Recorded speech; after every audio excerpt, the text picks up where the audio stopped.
Told Eric, that's one of those songs that for tenors, you need to just kind of take a time out in the middle. We'll just pick this up in just a minute. We're just going to breathe here for a minute. You get up there and you get a little woozy.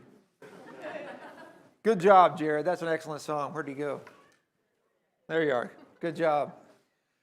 You can tell a lot about a person. You can tell somebody's heart if you get a chance to ever listen to to hear them pray. I missed the table. That's like my other podium. If you ever have little kids and you hear your children pray, your kids just, they say thank you for this, thank you for that, you know why? Because kids have no problems, right? So it's just thank you for everything.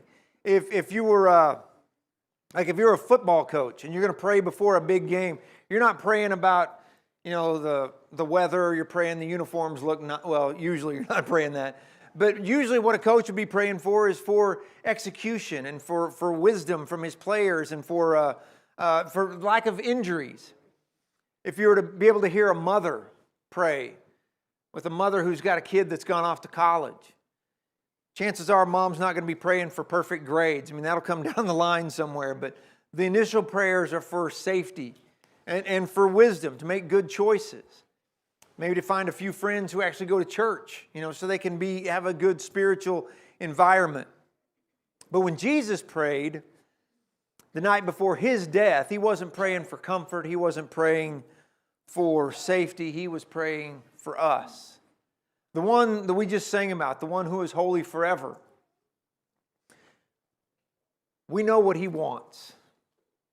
This morning we talked about what Jesus knows. Well, tonight, just for a couple minutes, I want to talk about what Jesus wants. See, when Jesus prays for something, that's something we ought to listen to.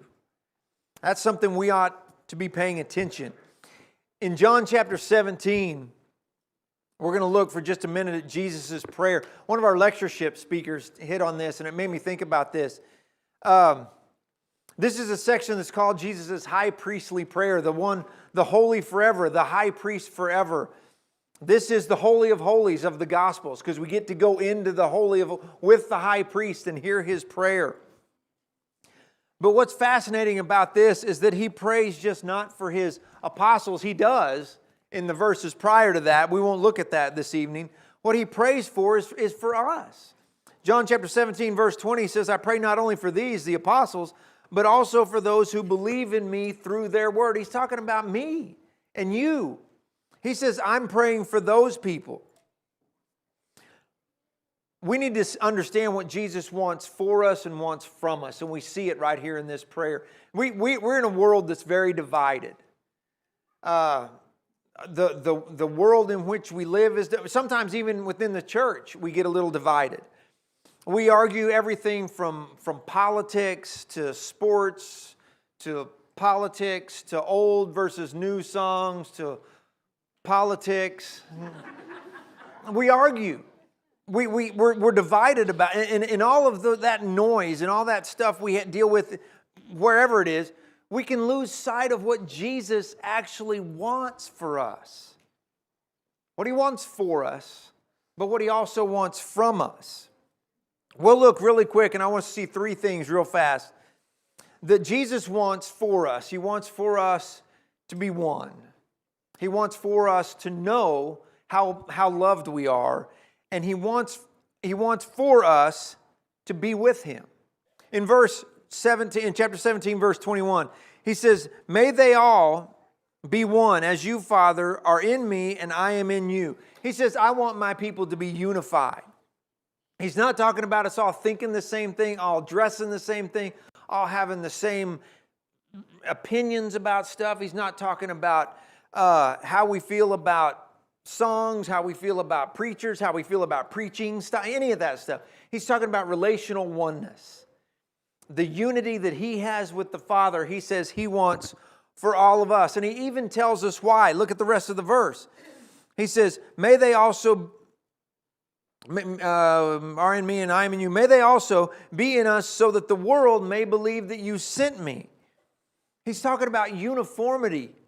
He's talking about an understanding among ourselves, a mutual unity among ourselves. So the world sees it.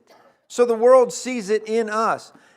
He says that. He says that's how the world sees him, is through our unity. That's enormous for us. When the world sees us, in spite of our differences, getting along, caring for each other, loving on each other, helping each other out, in spite of the fact that we have obvious differences, maybe even obvious different opinions, that is seeing the gospel in action. That's seeing community in action.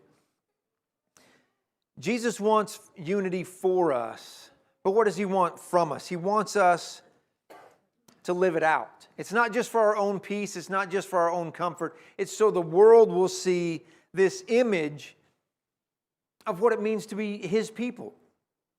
So what that means is from us, Jesus wants us to practice this harmony.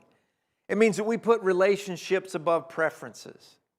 It means that we choose to listen to each other more than we label each other. It means that we treat each other like Jesus is more important than who's right on our dumb social medias. It means we get all that, and we show the world that. See, unity doesn't mean we never disagree. It means that when we do disagree, we still act like Jesus died for the person on the other side of our disagreement. It means that we live out His love. And that's perfect, because the next thing He says is he said it's not unity, is not everything He prayed for. Look at verses 22 and 23 real fast.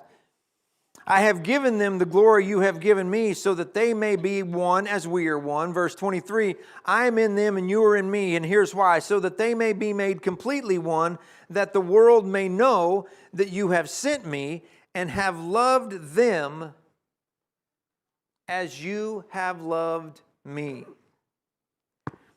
Let that sink in for just a second. Jesus says, this is the part that almost seems unreal, almost is too good to believe.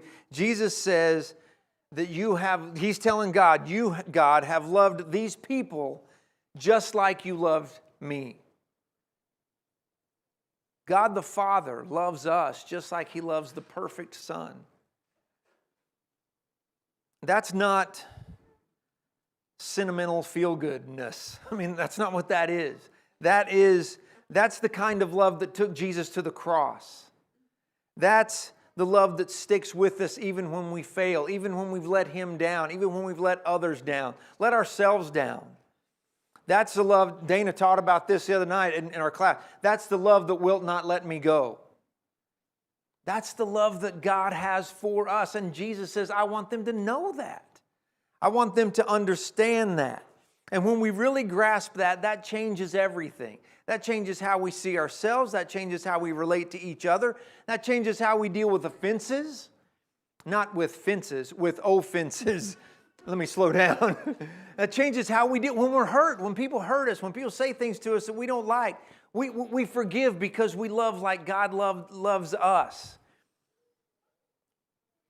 That's the idea of living from love instead of just for love. So the what Jesus wants from us, response here, love people. Show the same radical, stunning love and forgiveness that Jesus showed us to the world around us. Because the Father loves you completely, you're free to love. You're free to love. You're free to forgive as radically as He did for us. That's what Jesus prayed for, that we would know that love, not just intellectually, but experientially, that we would feel, that we would know how much He loves us. And we have to understand, He doesn't just want our obedience. He does want that. But He wants us to rest in His love. We don't have to earn it. We don't have to prove anything to Him. We don't have to prove we're worthy. We just live from His love because of His love. And that's how we find our peace. The Father loves us just like He loves the Son. So we should reflect that love and forgiveness to the world around us. But Jesus doesn't stop with that. He prays for something else. This ought to be a constant encouragement to us. I'm going to need some backup here. Let's look at verse 24, and I'm just going to finish this thought out. Verse 24 through 26. Jesus continues, Father, I want those you have given me to be with me where I am, so that they will see my glory, which you have given me because you loved me before the world's foundation. Righteous Father, the world has not known you. However, I have known you, and they have known that you sent me. I made your name known to them, and will continue to make it known to them, so that the love you have loved me with may be in them, and I may be in them. What's he saying? Jesus wants us to be with him. He says that they'll be where I'm going. But listen, he's not talking about just in heaven. Because he says, I'll be in there. He's talking about currently. He's talking about in our lives. That's beautiful. That Jesus wants us to experience his presence, experience his glory. See, we have to understand that Christianity is not just about avoiding hell and checking moral boxes. It's about a relationship with Jesus. It's about knowing Jesus. It's about living in him, abiding in him. It's about a constant presence with him. He's after a relationship with us. He wants us to walk with him. That's what all of us ought to be saying. That's what all of us ought to want, is to be able to say that I want to live in Jesus' presence every day. I want to live in his glory now. And that doesn't mean that we're going to be living in some sort of bright, shiny light like Moses glowed after he was with. That's not what's not going to happen to us. What it is for us, it's about living in and living out a display of the character of Christ. He wants us with him. He wants us close to him. He wants us close to him so we can see his glory, so we can see the unedited nature of God by being close to Jesus. That's why he came here, so we can understand who God is through him. He doesn't want distance with us. He wants closeness. And it's not just when you're doing great spiritually. He wants that closeness when you're hurting and when you're struggling and when things aren't going well, when you're doubting. Jesus says whether you're praying or serving or you're just barely getting through, he says, I want you near me. So what's our response? What does he want from us out of this? Walk in a relationship with him. It's just this simple. Dedicate your entire life to him. That's what he wants. Give him your everything. What I'm saying is, when we look at the love Jesus has, the love that is just like the Father has for the Son, that he has for us, when we see all of that, our response should just be, I want to walk with him. I want to be all in.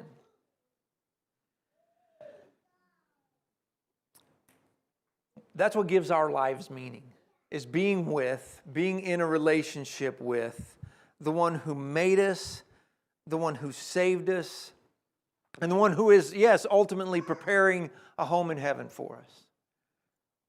So what does Jesus want? Simply, he wants us to be one, because unity reflects the heart of God. He wants us to know that we're loved because love reveals the nature of God. And he wants us to be with him because relationship fulfills the plan of God. And we know that's what he wants because he just prayed. We just read it. He prayed it. We don't have to question. We don't have to wonder what Jesus wanted. And what's so incredible about that is that he didn't just pray that once and move on. Hebrews 7:25 says that he still lives to intercede for us. He's still praying this prayer for us. Isn't that crazy? We live in a world that's always asking, what do you want? I get surveys and polls from Barna and Pew Research and all these religious researchers. We live in a world that's always asking, what do you want from the church? What do you want from Jesus? What do you want from God? Question ought to be is, what does Jesus want for me and from me? And he's already told us. He asked the Father for it. the night before he died. And it's recorded for our benefit. So this week, let me encourage you, instead of asking for some new prayer, I'm not telling you can't have new ideas, but I'm just saying, instead of throwing something else out to God and say, God, give me this, how about we pray, Lord, help me want what you want for me. If you're not walking with him today, he's still praying for you. If you've drifted from that unity, maybe you've forgotten the love he has for you. Maybe you're walking your own path. He invites you back into that relationship, the oneness that he has. The same Savior that prayed this prayer for you and for me died on the cross for you and for me. Now he's calling you to live a life that's an answer to his prayer. Come back to him. Come walk with him. Be what he wants you to be. Because that's what Jesus wants. And if we can help you in any way, let us know while we stand and sing.